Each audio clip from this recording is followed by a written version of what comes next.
کہ کیا اقامت کا جواب دیا جائے گا کیا؟ جس طرح اذان کا جواب دینے کے لیے اللہ کے رسول صلی اللہ علیہ وسلم نے حکم دیا ہے، کیا اقامت کا بھی جواب دیا جائے گا؟ صحیح بخاری اور صحیح مسلم کی روایت ہے کہ جب تم اذان سنو تو تم اس کا جواب دو جس طرح مؤذن کہتا ہے۔ ابو سعید خدری رضی اللہ تعالی عنہ اس روایت ہے یہ کہ اس حدیث سے یہ بات معلوم ہوتی ہے، اور اس حدیث میں جو لفظ آیا وہ یہ کہ اذا سمعتم النداء فقولوا مثل ما یقول المؤذن، کہ جب تم میں سے کوئی ندا کو سنے یا اذان کو سنے تو جو لفظ ہے اسی طرح تم کیا ہے اس کا جواب دو۔ تو یہاں پر لفظ ندا جو ہے یہ کیا ہے؟ اذان اور اقامت دونوں کو شامل ہے۔ تو معلوم ہوا کہ قد قامت الصلاۃ کے جواب میں بھی یہی الفاظ دہرائے جائیں گے۔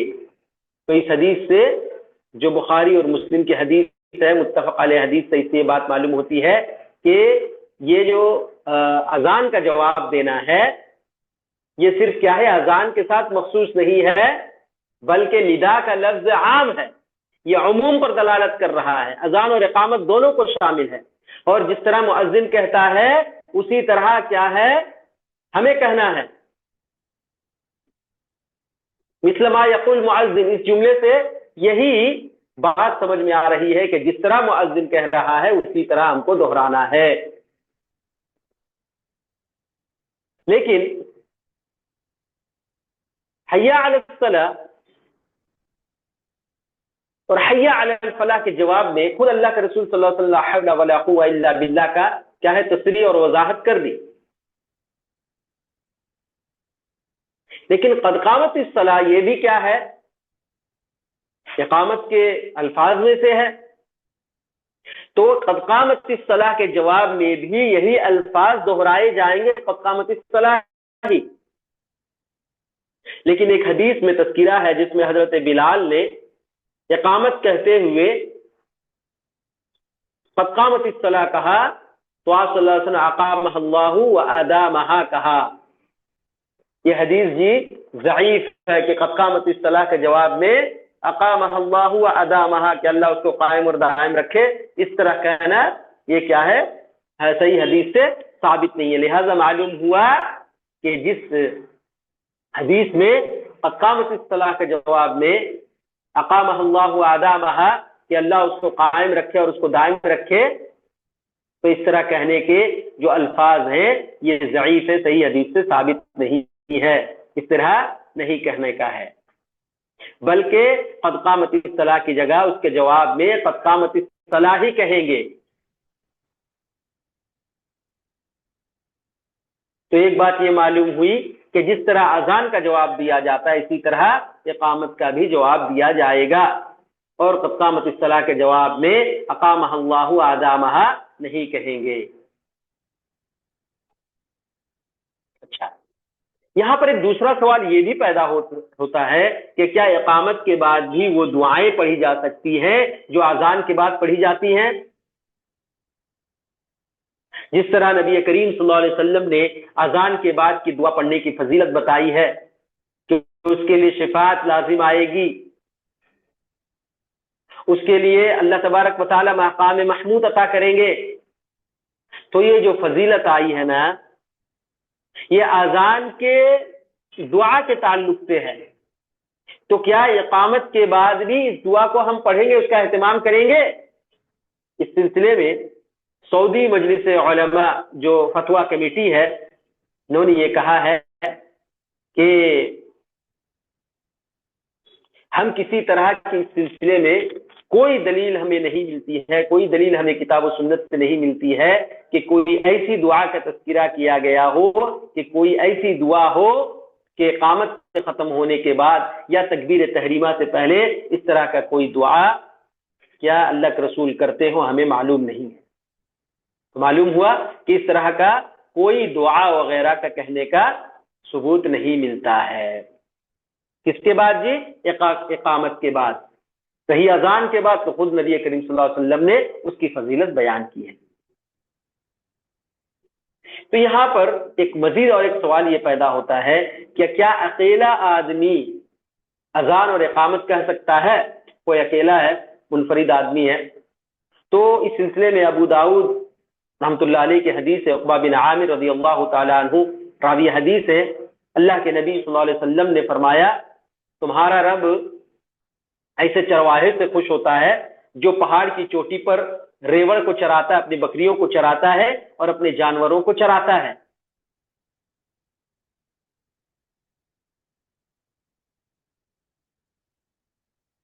سمجھ رہے نا؟ اور نماز کے لیے اذان کہتا ہے جب نماز کا وقت ہو جاتا ہے، اور نماز ادا کرتا ہے۔ تو اللہ تبارک و تعالی ایسے انسان کے تعلق سے، ایسے بندے کے تعلق سے فرماتے ہیں کہ دیکھو میرے اس بندے کی طرف، یہ آدمی صحرا میں اکیلے ہے، تنے تنہا ہے، اذان بھی دیا اور اقامت بھی کہی اور نماز کو قائم کیا، صرف اور صرف میری خوف کی وجہ سے، مجھ سے ڈرنے کی وجہ سے، میری رضامندی اور خوشنودی کی خاطر، لہٰذا جاؤ میں نے اس کو معاف کر دیا، اس کو گناہوں کو بخش دیا اور اس کو کہ جنت میں داخل کر دیا۔ تو امام ابو داؤد رحمۃ اللہ علیہ کی اس حدیث سے ہمیں یہ بات معلوم ہوتی ہے اگر کوئی اکیلا اور تنہا آدمی نماز پڑھ رہا ہے تو وہ اذان اور اقامت دے سکتا ہے، اقامت وغیرہ کہہ کے نماز ادا کر سکتا ہے۔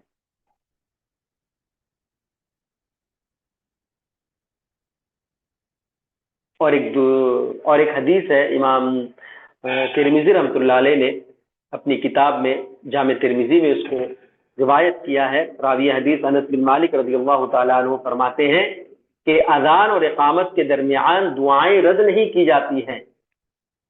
اذان اور اقامت کے درمیان دعائیں اللہ کے یہاں مقبول ہوتی ہیں۔ تو ہمیں چاہیے کہ ہم اذان اور اقامت کے درمیان خوب سے خوب دعائیں کریں، دعاؤں کا کثرت سے اہتمام کریں اور اپنی ضروریات کو اللہ کے پاس رکھیں، اپنے مسائل کا حل اللہ کے سامنے رکھیں۔ تو معلوم ہوا فرض نماز کے لیے اقامت کہنا اور اقامت کے الفاظ کیا ہیں، اقامت کس طرح کہنی ہے، ان تمام چیزوں کو آج کے درس میں ہم لوگوں نے جانا۔ اخیر میں اللہ سے دعا ہے کہ اللہ تبارک و تعالی ہمیں سنت رسول صلی اللہ علیہ وسلم کے مطابق نمازوں کو ادا کرنے کی توفیق عنایت فرمائے، آمین۔